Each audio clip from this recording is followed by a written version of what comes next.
What's up, guys? Welcome back to the TCG Scrubs podcast. I'm Oscar. Wasn't here last week, and it was weird doing the intro again. Like I hadn't done it in a while. But yes, as you heard, I'm joined by Joey of Joe's Corner. How's that going, Joey? It's been busy. I had a very busy week last week, and then this weekend I was hunting. So how's Joe's Corner? I was hunting. I was asking how Joe's Corner is going.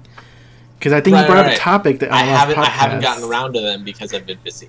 Okay. That's my point. I got you. And we're joined by Colin of Team ARG. I'm very defensive. Just doing stuff. You know how it is. Oh yeah, I know, stuff and things, right? We drafted this weekend. That was fun. Yeah, no, we Oh, really? Yeah, it was pretty fun. We'll get to that in a second. Let me just say, as usual, thank you to Happy Little Hug Factory for helping make a lot of things possible. Link in the description down below. They still have starter decks. I don't think they have sealed booster boxes anymore, but they do have singles as well as their buy list up already. So you guys can go and see what they got or see what they have see what you have that they need, and work out with that. Make sure you click that link in the description below so they know we sent you over as well. And also to patrons at patreon.com/TCGscrubs for helping keep things going, and upgrades and projects that we're doing and cool stuff like our teaching thing. We're doing a teaching thing. Mm-hmm. Yeah, if you guys missed it, we had a sort of unofficial part of it, which was Oscar's video on how runes work, sort of explain a lot of common misconceptions, and there's a FAQ comment that's pinned answering some questions people had that maybe weren't in the video as well. Some questions people asked are in the video, so keep that in mind. If they're not in the FAQ and you see it asked, just watch the video because it's in the video. That is the part I laughed at. Someone would ask a question, I'd be like, I answered that. Did you watch the video? But I did the pinned FAQ so that you guys wouldn't have to dig through the comments looking for other questions. You can kind of see maybe yours is already addressed. And I wanted to get that one out immediately because there's been just every day that goes by in some social platform, somebody's asking how runes work. So I just want to get that one out already. Yeah. And that bridged over to the introduction video, which was the Intro to Teaching Week, which I recommend watching. It's even though it's just generic introducing what we'll be doing, it's still good because it's going to be sort of a nice guide so you can see what videos will cover what, so you know where to go, and just sort of what videos to look forward to that hopefully will be released in the next week or so. And then the first official video of Teaching Week was sets and clusters, so Oscar went over every single set that came out and the clusters they're associated with, how rotation works, and different things like that. Right, Oscar? Yeah, and something I actually didn't notice until today was in the intro video I say how the first video would be what is Forcible and how sets and clusters rotate or work. And I never in that video actually talked about what Forcible was. I just went straight into sets and clusters. So I'm throwing that into the beginning of the history video of what Forcible is. That probably fits better, too. Yeah, it's just I didn't realize it. And nobody comments on it, so I guess nobody really knows it either. But it's fine. I think that's because everybody knows what it is. Well, I mean, the video series is catered to anybody because it's not just to people who play the game coming in to watch the video. It's going to be like, somebody who's like, what is that? And like, here, watch this video series. Or, hey, I'm kind of interested in that. What's it about? And like, here's this video series. Right. And all those videos, so the rune video, those two videos we did so far, and that infomercial we did is all inside of a playlist so that you guys can easily share that playlist as we go along, and the playlist will be updated as we create the rest of the videos for it, so you'll be able to just easily share the playlist for anyone who's interested in Forcible. You can share it with your locals if they are interested in it, or playing it on the TV, different things like that, since it's just a purely informative type of thing. It's meant just to really help bring people into the game, especially and now that there seems to be a large influx of people from other card games. So, yeah. But patreon.com/TCGscrubs, they help us, get all the stuff we need to edit these, and Colin to get the time to work on that. He works his magic. I was actually pretty amazed. Not that I had low expectations of what you could do, Colin, but I saw it, and I was like, wow, that's really good. Colin's pretty good. Yeah. Considering that sets and clusters, if you're in our Discord, link in the description below, I had commented in there because I literally, like, I sat down, I don't even know what time. I got home from work and sat down and basically worked on it till, like, 2 a.m. So I only spent one night on it, technically. So, and that's mostly Oscar's fault, for the record. But it is. I was going to get into the next part, but go ahead. I was pretty proud of what I was able to do in one night. Yeah, I could tell he was super proud because he gets to work. He's like, did you see the video? And I go, oh, no, is it up already? And so I'm, like, watching it. And as I'm watching it, I kind of tilt my head because I could see Colin just, like, hovering over me, like, just watching me watch the video. And then, like, I look, and he's gone. I'm like, okay, he's not there. And I go back this way, and I see him, like, right here on his other side. Like, what the heck, Colin? Also, I was told Oscar's a little asshole because he knows that he did this voice recording super late, and I got to go and edit it and all that. And he got it to me, like, the day of that I did the editing.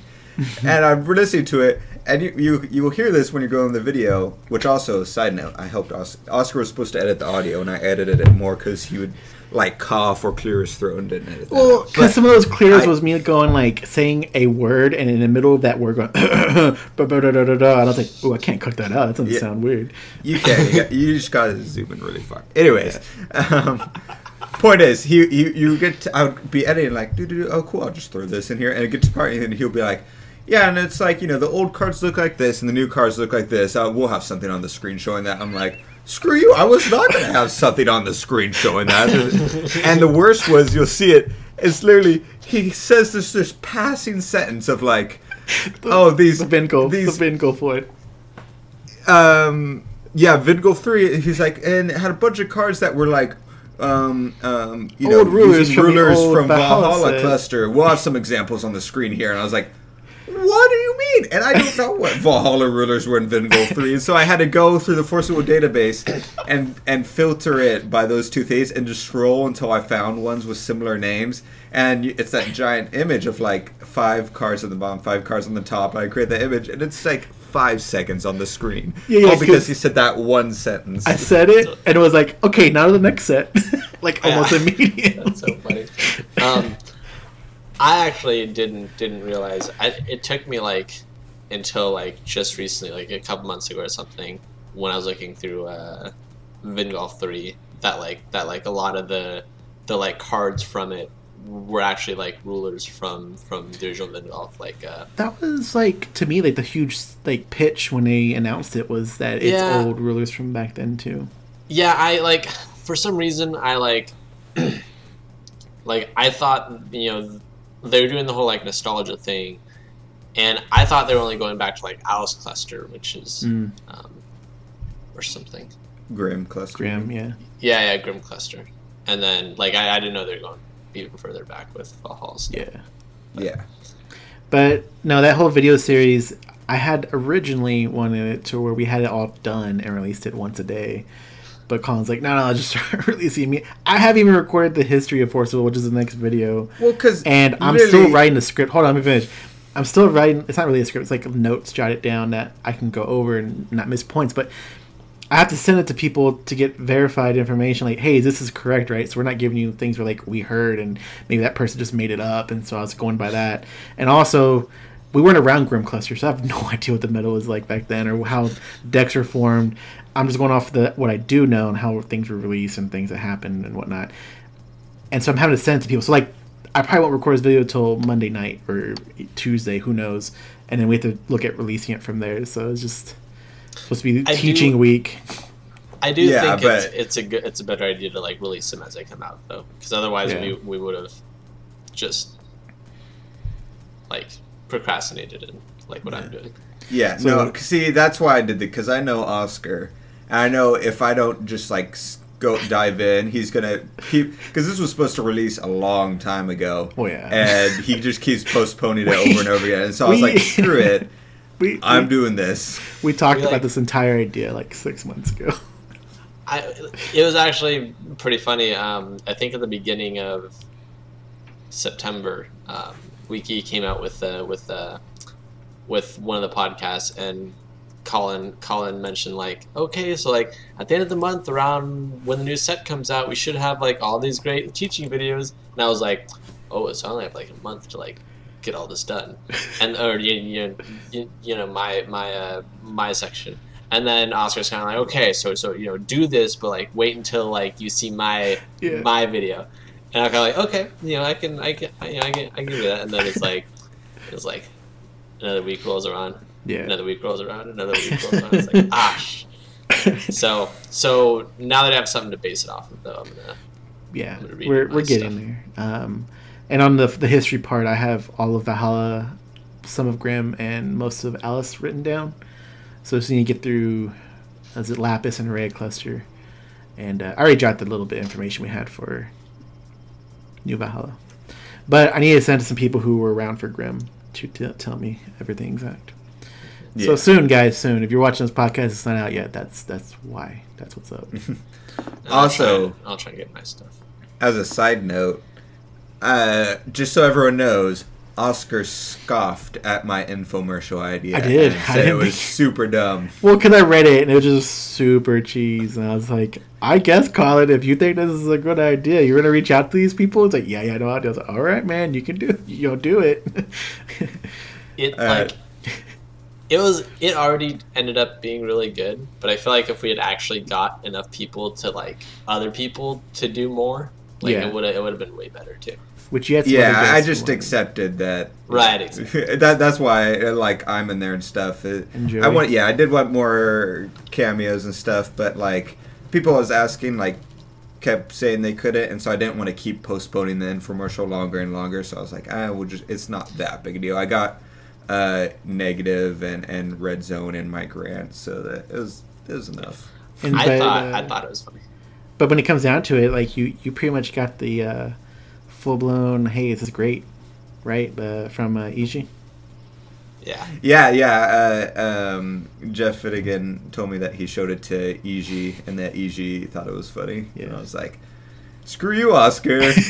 I went all the way to the top, and they all liked it, top to bottom. Colin. I think I was gonna mention this, but I was thinking we should put that the infomercial as our home video on YouTube. Like we have that thing from like 2 years ago that well, I kind of filmed and stuff. Which I filmed it. You didn't film it. I did it. I've totally filmed that. You didn't film a single second of it. Go look at it again. It's a matter of fact, you're playing in it, and I'm filming it. And yeah, no, I was even telling Colin how I wanted to refilm that because it's you and him, and you're playing with the what's his name, a Lapis deck, and he's playing with the Arla deck. Like that's how far back it was. Joey's quiet because he's going back to find the video. So I am. Watch it. I filmed all of this. You did not film any of it. I have the footage on my computer. Oh, do you? Show me that footage. Because there's two videos. There's one that you did where you showcased Mothership, which is the place where we go play games. Right. That's not our home video. There's another one where I filmed while we were at work, you two playing games. I filmed all of it. No.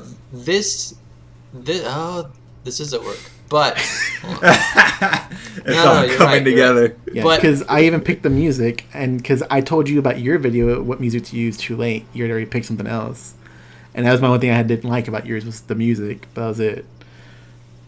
This is just so everyone knows. This is the classic. If you know how like when you're making a movie, you have the classic like setup, climax, resolution, all that stuff. This is the classic like conversation of Joy makes a claim, everyone refutes it. Joy gets quiet when he realizes he's wrong about the claim, and then moves on. Like that's the classic conversation. I could have sworn I had all of it. I'm pretty sure and then he mumbles for a good 2 minutes after about Hugh's halfway right. And it was funny. Back then, I had games that we played that never released, and it was because of how many misplays we had. But I've always wanted to release it, but I didn't know like when, where, what if people would understand what they were watching.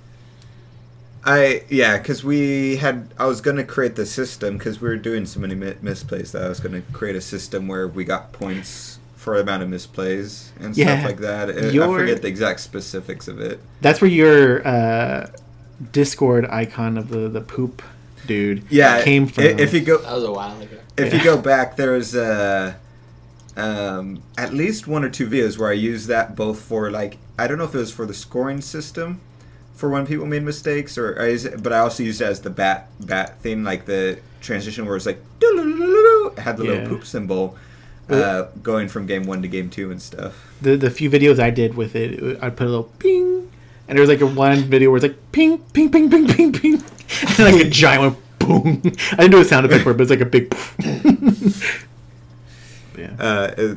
It was good. I gotta just talk about the videos, just turn to nostalgia.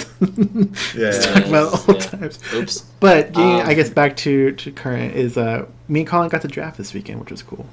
Yeah, it. So I'll just skip to the end that everyone cares about. I won. It was so dumb. Like, what's the edition deck. Where is it Angels, right? Game +2/+2. It is an edition, yeah. He had like 4 of them. I pulled 4 of them. And so like he even had the Angel who comes into play and looks for an edition. And so he'd be able to search one out just to get into play. And like most time they're in play, he had at minimum 3. And then there was times where he had all 4 of them out. So it's like, well, and I had been going great. Nobody took machines or anything machine related or anything water. So I had like this water deck essentially. And I had been able to take everybody out with these crazy big machines, and I get to Colin. I'm like, well, this was like super threatening against everybody else I played until I got to you, Colin. Jeez. Yeah, it was cool because no one was pulling like light or angels or anything, so I could pull a card out of the pack and wait for it to circle around and get the other one I needed out of the pack. And so what I did was I had built the angel deck, and I think I had a close to a playset of I forget her name, but the 2-drop that scries for 1, and I had the 1-drop angel and stuff, and all of these angels have flying, and I had fallen angels as well. I pulled both of the fallen angels, the one that wipes the field, and the other one that targets 2 resonators and your opponent banishes 1. Wow. So I pulled both of those, and they both have flying as well, if I remember right. At least one of them has flying. Yeah. And stuff. So it's just this really like everything like worked perfectly for me. All of the textured full arts that I pulled in my pack were perfect for my deck, so I never had to make that decision of do I want the money card or actually make this deck good. And so I would just be like you said, I'd be able to just play editions, search out editions with the angel and play them, and the runes I had were perfect for it. Technically, I realized this afterwards, Oscar. Technically, I had 7 divinity for my runes. It like equaled exactly 7. The other one I had, I realized I couldn't use, and I had exactly 25 cards that I pulled that were from my deck. And I had pulled with a special magic stun. I pulled was the light one that could produce any color for runes, and just like everything was the most perfect scenario ever. And I was like, nice. So I only lost 1 game the entire time, just 1 single game, and that was because I was running mainly light, and I ran 3 darkness stones for some darkness cards I had because I also pulled Look of Corruption and stuff like that. And first 3 turns were 3 darkness stones, and I didn't pull a single darkness card. And so that game I just auto lost, but everything else I won. Yeah, that Look of Corruption you did on me, I was like, oh no, he's gonna take Skyrand out, and you're like, I'll take that Mimi tribe person. I was like, oh, okay. Well, I think that was that game 1. Yeah, you're like, I don't know what the deck does. I'm gonna take this out and get that crap out of here. I was like, okay, that's totally okay with me. I saw like 2 machines, and I saw like 2 or 3 Mimis, and I was like, man, I don't know where he's going with this. He could have really crappy machine synergy, so I'll just get rid of like the big body that I might have trouble getting rid of. And then you're just like did the whole Vivian combo where it's like and was building her up and stuff and building up the other machines. I was like, oh man, this is crazy. And then I was like, I guess I actually don't care because I can just fly over everything he has. And you even said like, and that's later on. I had the perfect setup. Well, not perfect. It was semi-perfect, but I had the whole setup. Yeah, you played like, well, this is real. You played the field card and like Vivian first, and so everything you played after was building off of each other and stuff. And you were like, at what point you're like, yeah, every other game this was like really scary to them, but like literally doesn't matter to you because you just fly over everything. The previous game against Young, I had gotten the perfect like both 2 sky rounds down, and then like the first machine, comes in with 2 counters. Second machine comes in with 2 counters and puts a counter on the other machine. So like all the machines are like 10-10s, like going into his like third turn or second turn. I forget how that numbers work out. You know what I'm saying? But yeah, no, it was amazing. So you drafted machines, Oscar. Mm-hmm. You drafted angels, Colin. Angels and like those fallen 2 angels. fallen angels and just some miscellaneous. What did some other people draft? Like One was all what red, kind of decks did you and understand? then the other one, which is Young, he pack 2 pulled a God pack, and then he even admitted later to just like at that point just rare drafting after that. So his was just like a hodgepodge of different colors. And that was really good. It was. I think it was 3 colors, but it was. Like he had some scary stuff, especially he had a 5-drop that was also a whatever the name of that one thing is, where the chant you play would do 800 damage, but if you controlled a Resonator, that it destroyed it instead. So he was able to do some other stuff with it, so he was doing really good for a bit with it. But it was just after we. Go ahead. Yeah. No, I after we had finished our game, after I beat him, I had made that comment of like, I think you just like, or he had said something. And I was like, yeah, I think you just opened that God pack and just got that like high for like rares and SRs. And, He did admit to it at that moment, but he admitted like, yeah, you know what, Colin got it. I was just rare drafting after that God pack.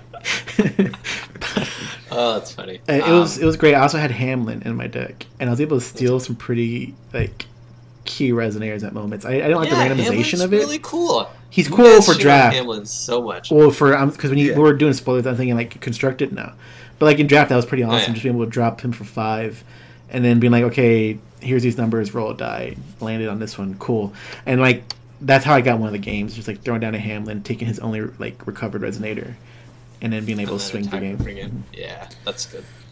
Interesting.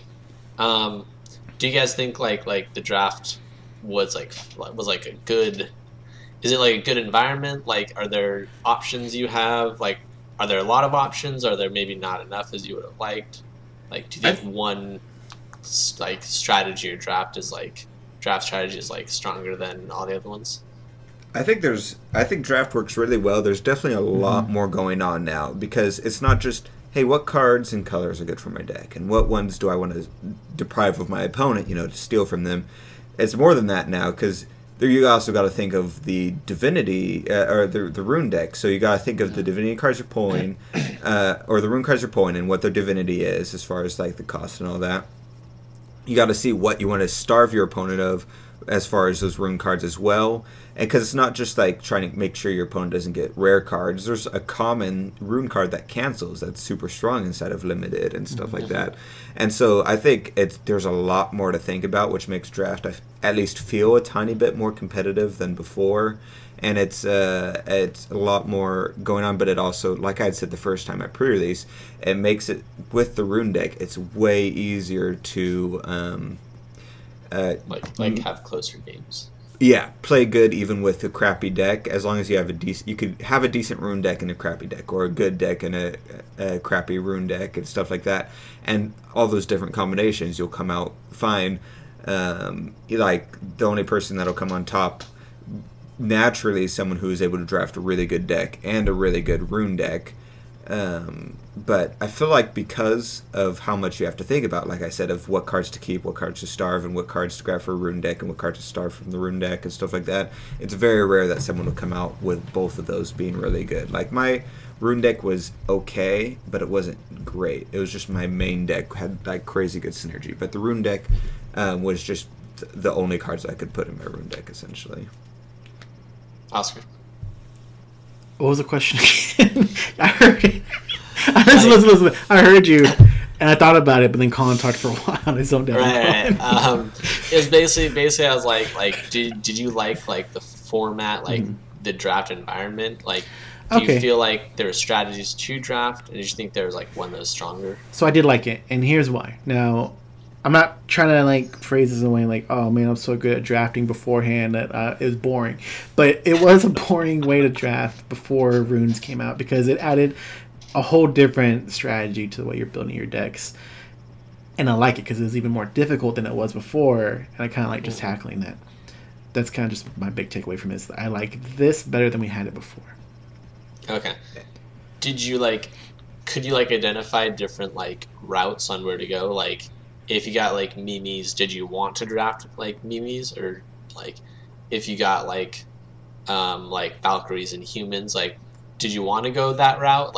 Were there kind of So I base it on how pre-release went. When I did pre-release, you got to build what you have, and you go certain color routes. And I had on pre-release gone with mostly green because I think I mentioned in the previous podcast, because I had the cancel card, and I was like, I have that cancel. I want to run green. You know what? I have a good stack of green stuff. Let's do the green with a splash of red. And I think I had a little bit, very little white. But then whenever I went up against other decks, I was like, black's really good, or green. I mean, not green. Blue was very good because of this one little reason. So when I came to drafting, I did take one of the red cards immediately on the first one, thinking, oh, this is a good approach. I'll take this red card. And when it came around, I was like, oh, wait, nobody took this blue. I think it's Skyrim when I saw it. I took Skyrim. Maybe I'll see more. Well, I don't want to take Skyrim. I took something else instead that was blue. Passed it around and came back to me Skyrim's still here. All right, I guess I'll take it. I ended up with another 2 machines. So I kind of took off from there. But then I also had the back of my mind, I want my alternative colors to definitely be black because there's definitely a lot of useful black stuff. Besides just Look of Corruption or anything like that. It's I can put minus counters or something, or I can, make you banish 2 things and different things like that. And I was like, that really hurts when it comes down to it. And of course, the whole secondary, I need to make sure I have flyers because when it comes down to flying, in these, what is this, limit formats or what are they called? Yeah.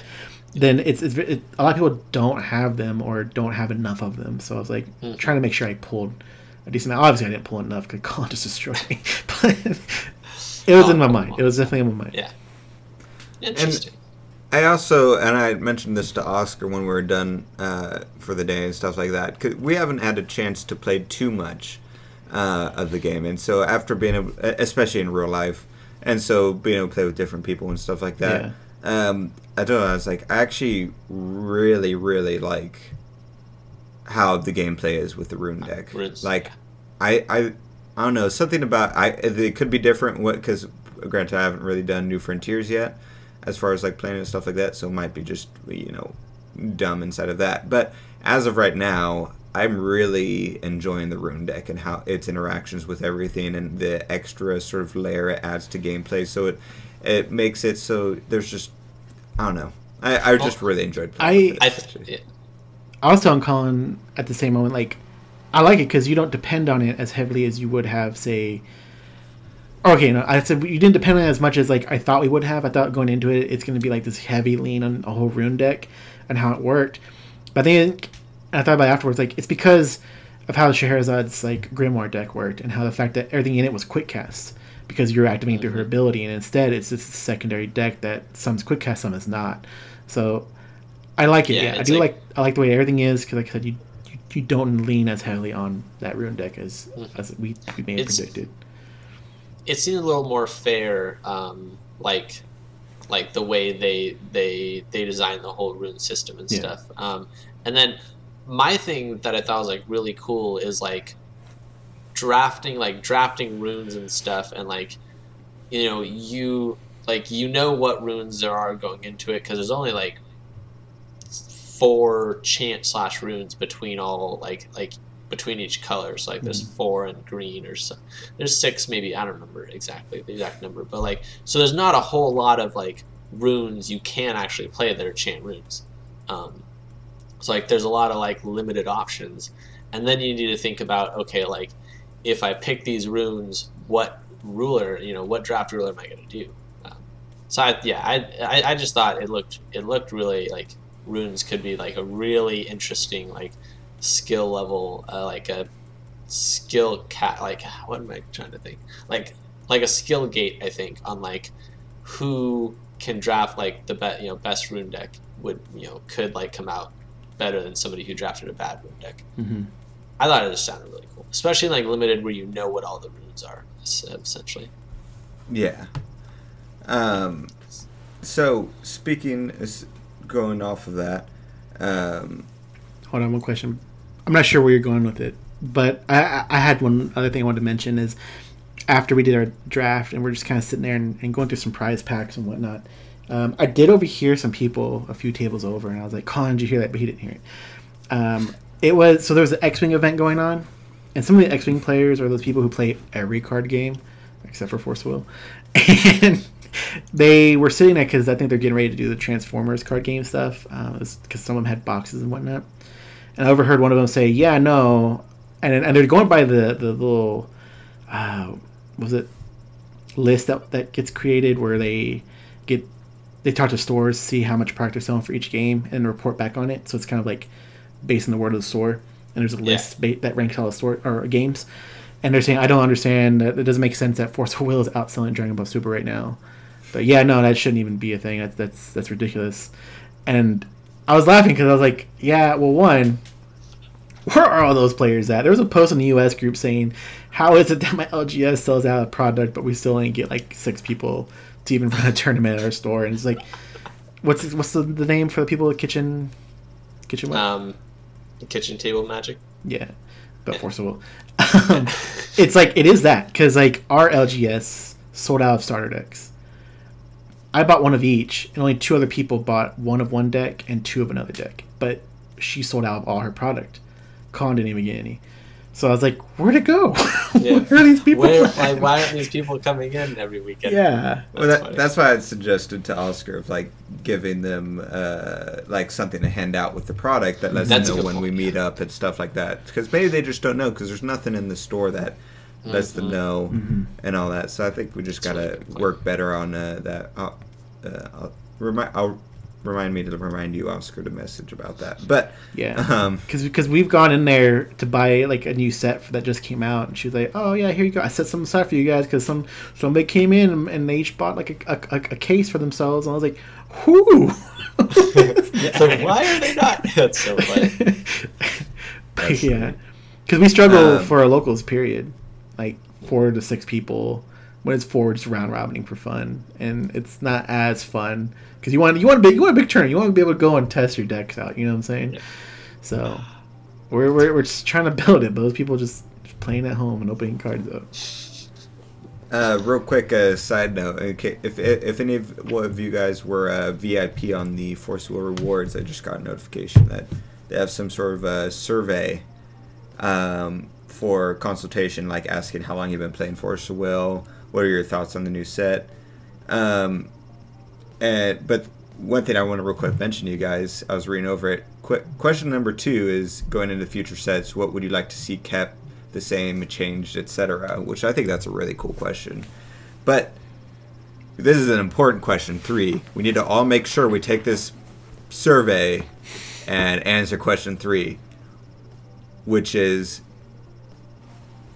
it's weird that they combine these 2 things into one question because they're unrelated. The first part of the question is, what format do you often play the most? Has nothing to do with the second part of the question, which is there any supplemental products you would like to see? You need to answer that question and tell them, yes, all of them. All of the supplemental products. I mean, I want to see elite. I want to see elite trainer boxes for Forcible. I want to see product that I can go and buy without just buying a booster box. Especially now that the rulers and stuff are gone and how they changed up the ratios. Once I have pretty much all the product I need outside of the shiny full arts, in which case I'll just do trades or just buy singles for the full arts. I'm not going to buy a box in hopes to get Arthur full art or a God pack. But I want something that I can go, say an elite trainer box. I want to drop $40. It comes with booster packs, comes with maybe some cool sleeves, stones, dividers. It's a box I can store my cards, since we're apparently never going to get the good booster box again, because I won't get into that again. But it's something like that. Maybe it even comes with some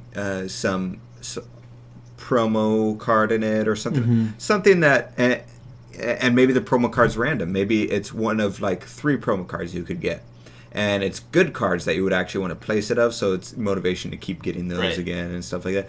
I want to see like stuff like that, or like Pokemon also had blister packs that came with coins. I want to talk about that. Yeah, my favorite thing. My favorite thing about those blister packs was and some people might not share this opinion, but like they had some exclusive promos in them, and sometimes those exclusive promos saw heavy play, and so everybody was out looking at stores trying to get these blister packs. Like, oh, did you get the one with the whatever flipping coin Pikachu? It's like, yeah, no, they only had 2 left. Somebody already hit the store up. Oh man, we got to find them. And like when you bought those, you're going for the promo. The add-on was the packs at that point. But I do miss that, like being able to get those exclusive cards. Quick thing, I do want to say on the formats. Is it like a list, or can you like write in like for example Epic Stories format? Because here's another thing: I checked my app and I didn't scan any codes this season because I gave them all to you. I don't have this survey. Yeah, that's why I said it's a VIP survey, only if you were VIP. Okay. So that means like nobody with A, B, C, or D rank gets it at all either. Correct. It's only VIP. That's what I say. If you're VIP, we need to coordinate and let them know we want. You can be going to specifics, but we want to be sure. That supplemental product, and also they're probably referring to stuff like those figurines or like the coins. Like I want, I would love not chibi. I mean, I would take a chibi, but I want a legit figurine for like Sylvia or Milliam or something like that. Would be so badass. Like a nice high quality like serious version. Yeah, I would any product at all. I would enjoy more dice. More dice would be cool. Like not dice following what they've already done. Let that be its thing back then. Do some new dice. You know what I'm saying? Yeah. So I was gonna say for the format, people should like write in like sealed or Epic Stories format, and then we should try and get like supplemental product like how Magic has their commander decks. Forcible should do like Epic Stories, like pre-con decks and stuff. That'd be so cool. Like comes with 2 rulers. It'd be a way to. You know what? Someone should. In the meantime, because a lot of those rulers there's so many like rulers that are like 10 cents and stuff like that.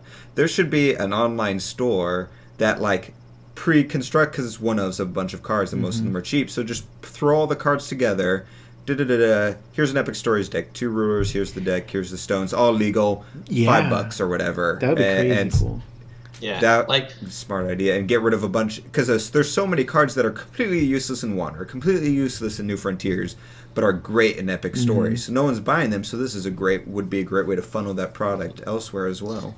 Yeah, and it was such a good idea for Magic to actually start embracing like the commander format and everything, and I remember the very first commander, I think it was 2015 is the one I ended up buying, and I think they had like a constructed decks before that, but like it was so great that you could buy this like $40 product, like $30 product. It came with a bunch of like super good cards, and the deck was actually really good. You can just jump in and play with anybody, and like you just play this.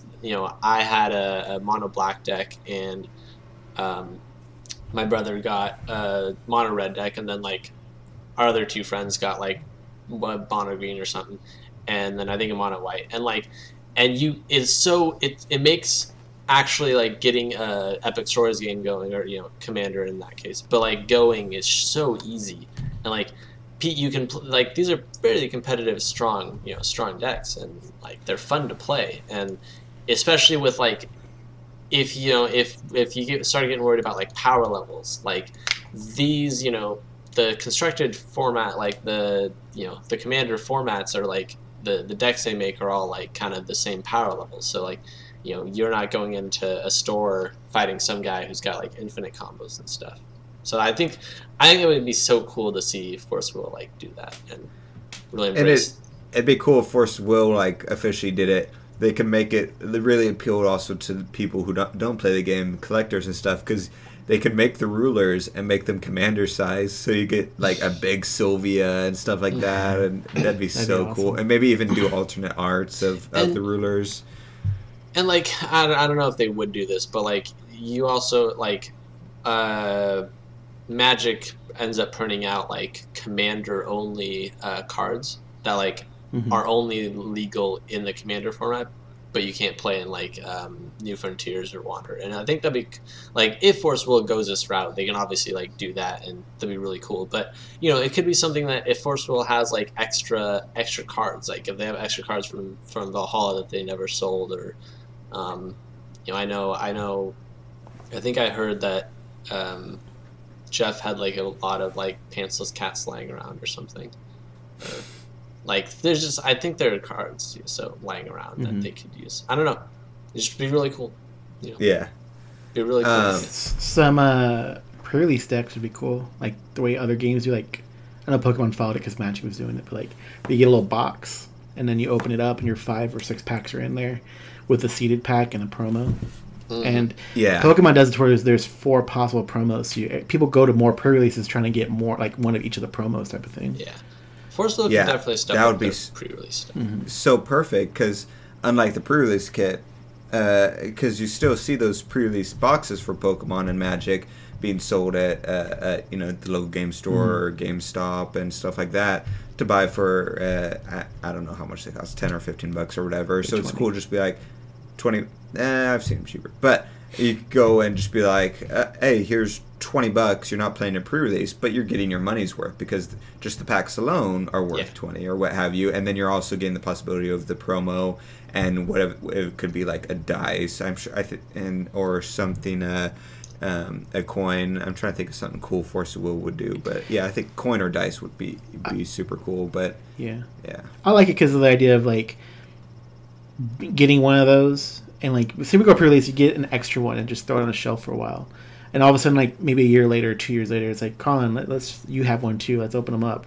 We have a reason to record a video, but we would record a video for it and be like, this would be fun. But other people can just do it for fun, you know, like opening them up again. Yeah, it's and I love that type of stuff. Just like a little personal box with everything nice and neat. I don't know, I like that type of stuff. So I think that would be super cool and make it easier on especially because then the store, instead of buying a pre-release kit, they're like, how many people are coming to pre-release? It's easier to like figure it out, so you don't have people under or over buying and stuff like that. It's much easier to figure stuff out. So we're all really good ideas. Epic Stories is the best idea, so make sure you focus your efforts on that one. Listen, I'm probably the one who loves Epic Stories the most out of all of us. I feel like while it's a great idea, they want to see if Wander is even going to work first before they even try to go into experimental formats. I mean, it's been said before, so.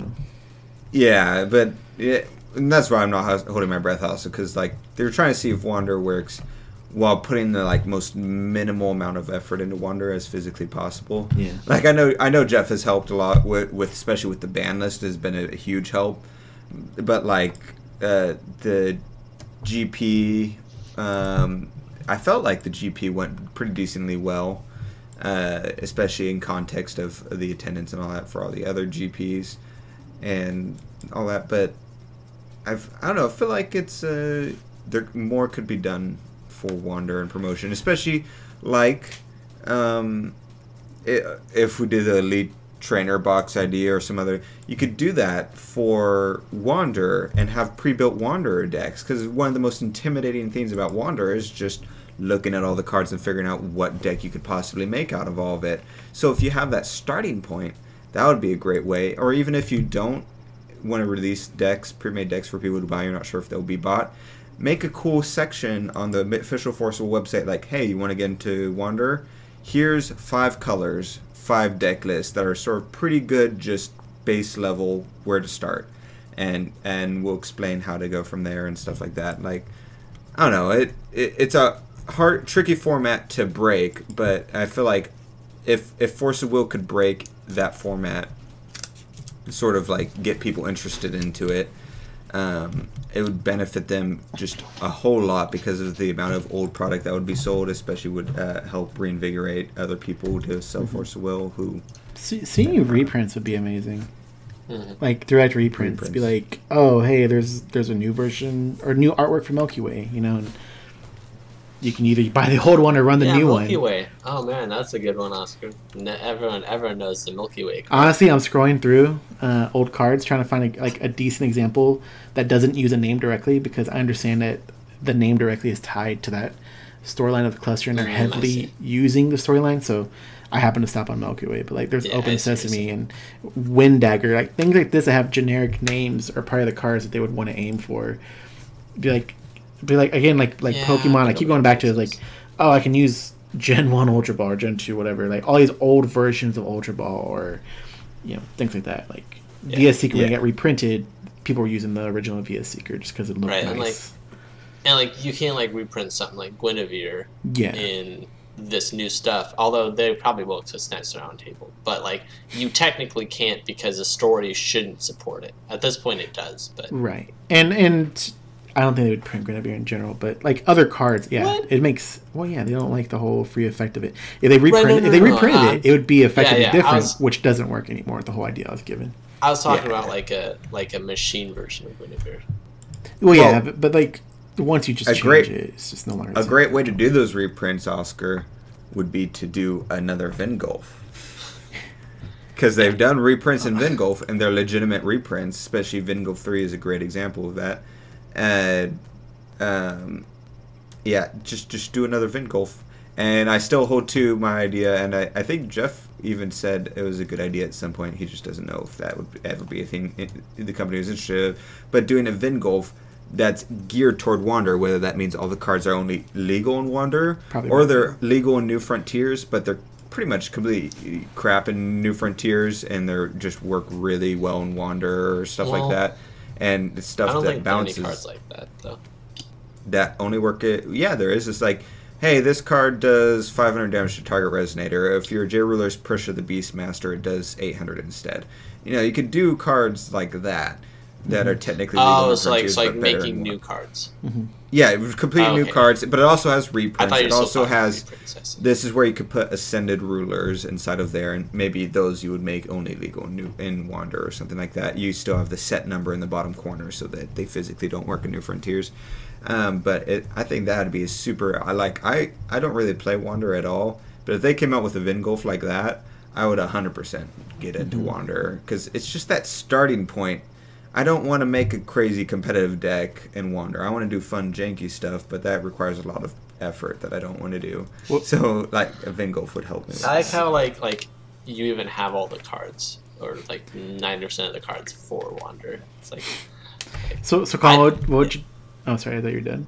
No, I Okay, Colin, what'd you do? They're like, all right, guys, we have 20 new products, new supplementary products we're about to announce. Here's the first one. It's a coloring book. Here's the next one. It's a book full of posters. Those little double fold posters. Yeah. I'd be fine with the posters, but be like, oh man, coloring book. I guess I get to see how many boobies I get to color today. Which was here's your first plushie, and you're like, oh, plushie's cool. I'm the best character. Like, it's Rue Cake. Also, it was hilarious. I'm just thinking of the Rue Cake. Rue Cake plushie, yeah. It's awesome. The next one would have been like, oh yeah, I have a Yoshi egg plushie, so I assume it'd just be that. But it's just repurposed old stuff. Yeah, but just a side note, I thought this was hilarious because I was thinking about this too the other day. How like Forcible had said forever ago, they're like, oh no, we're getting away from being so lewd with our stuff. Hey, Mr. Bowwaters, you got to do that playmat again. It's way too lewd because we see a little bit of side boob or something like that and stuff like that. And we were sitting there at draft, and the owner of our store looked at the booster box. She was like, "Oh wow, geez, they're really going all in on just showing everything." And it's the one of what's her name, Anubis? Yeah, and she's just like, and I looked at it and she unfolded the booster box, so it's the full. I was like. Yeah, I guess that shows most everything you could possibly think of legally and stuff. And it's like, yeah, I don't understand force of will, like, where they come off, like, telling other people, like, yeah, you can't do that. That's way too lewd. We're moving away from lewd. Also, here's, like, one of the most crazy lewd things we've ever done. Too bad she wasn't the Prerelease playmat. That would have been great. Yeah. It's the regular art of her, right? Yeah. Yeah. Okay. So something I was noticing. Joey's like, I just want to know for later. Well, no. I'm looking it up right now on my phone. The alt art actually is fucking awesome. Mm-hmm. Yeah, it does. That's way better. All the alt arts look super fucking cool. Like I wasn't really feeling the white one. I love the white one. You're crazy. It's too bleached out. I'm like, at least from photos. Maybe if I held one in front of me, I'd be able to tell better. But it's very bleached out. It reminds me of the Caster Chronicles, like Soulbond and stuff. There's just that sort of like, oh, it looks like nice. It looks rare, just visually. Yeah. I thought you guys were going to talk about the dragon armor girl, Rhea, or her mom, or whatever. Because there's that too. Are you saying there's more examples of this? So what's his name? The purple MTG guy that does Forcible content now. Did you watch that video? I tagged you in it, Oscar. Yeah, okay. Well, he's done it in the past where he gets to a car with big boobs. He's like, bing! He has a bell, and he got to down. He's like, oh my gosh! Like, bing, bing, bing, bing, bing, bing, ding, ding, ding, ding. Which was hilarious. That was great. I love at the beginning of that video he did that whole bit, and I thought it was hilarious. He's just like doing all this stuff, but he's like super awkward about it. And I was like, God, it's so awkward to watch, but it's like super great at the same time, like my infomercial. I was gonna mention something, and I've already forgotten what it was. Oh, it's kind of sidetracks from a lot of stuff we were just BSing about, but. I was confused a little bit because Jeff had mentioned how they're going to go back to using the what's it called, tournament software to track the size of your league, as well as to help send promos to you to make sure you're active and functional. Yet Rob posted just a couple of days ago, hey, if you have a story, email me all your information. This is the only way you'll get your promos. Which is completely different, right? It's like a shift, like, hey, now Rob's just going to send it to you if you tell him you're a store and you're functioning. I don't think it was just Jeff saying that. I feel like there was a post about it as well. But I'm sorry. It wasn't Jeff. Sorry. It was actual post. It was when they posted their news articles the other day. And it said in that news article, that's what they were going to do. That's who said it. But, well, I think Jeff said it as well, because I did it in my stream summary. Okay. But, I thought that was weird because you're adding something... You're adding an extra layer to it, and it feels weird because... like the tournament software, I thought sounded perfectly fine. You just do the tournament software, do it, and it'll figure it out from there. Okay, it'll tell you what product it sells and all that. So why do you need to email Rob? Where does the tournament software? Where's that software going? Where's the information where it can't get to Rob to let him know who's doing what? And because she was confused, understandably, and you're adding a step for game stores to do just to get support for your product. Like, they're already running your guys' software. Why are they doing another step? And this is no fault of Rob or Jeff or anything like that. I'm talking about the company as a whole. Why is that a thing? That feels like a pretty easy solution to put inside the software. Even if it's so simple as, here's a button you click, automatically sends the message to Rob for you. So just add that if you're really dead set on sending messages for some reason, instead of having it all be in-house in the software. Built that in software. Why are you having people go out of their way to do all this other stuff for this? It feels kind of weird. But I'm still glad they're doing the... Yeah.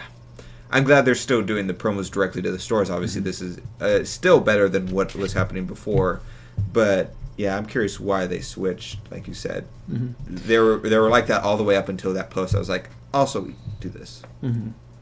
So, but it looks like he's actively working, calling stores, getting it done. Well, I was following up some comments on that post, so he's working on it. But this is probably what they were waiting for also to send those time spending witches out, because they probably didn't want to send those time spending witch promos to distributors or anything like that, because then they'll just be nabbed. Or to game stores that don't run Forcible. So maybe that's why they've been sitting on the time spending witches. And so once they get all that information, then they'll send out the witches to everyone, because they know they'll actually be in good hands. That'd be cool. It'd be a great way to drive tournaments. Just put that first place prize or second place, whatever. Yeah. Should probably wind down. Well, yeah, I thought there was something else I wanted to mention. We had a topic we never got to, and that was going over Joey's list. Well, I noticed it a long time ago, but I was like around the 41-minute mark. Well, Colin, no way Colin tried really hard to transition into it. I did forever ago. I was about to. You basically stonewalled him, and was like, because I want to talk about one last thing. I just didn't realize that one last thing would take the entire time. We'll talk about it on the Patreon podcast for this week. It'll be Joey and I going over Joey's new deck list for Fuji. And if we have time, we might go over another deck list as well. But we were originally going to go over that deck list. It's not just to like cut everybody short. It's not like a Fuji deck list. It's like a red aggro one that is just running Fuji. Like I tried it with Isis too, and I think they're both reasonable. I just ended up going with Fuji instead because I liked his Mastery better. But yeah, we'll go ahead and end it here. And for those of you who want to go check that out, that'll be up too, and on patreon.com/TCGscrubs. But we'll see you next time. Bye. Pew, pew, pew. Bye.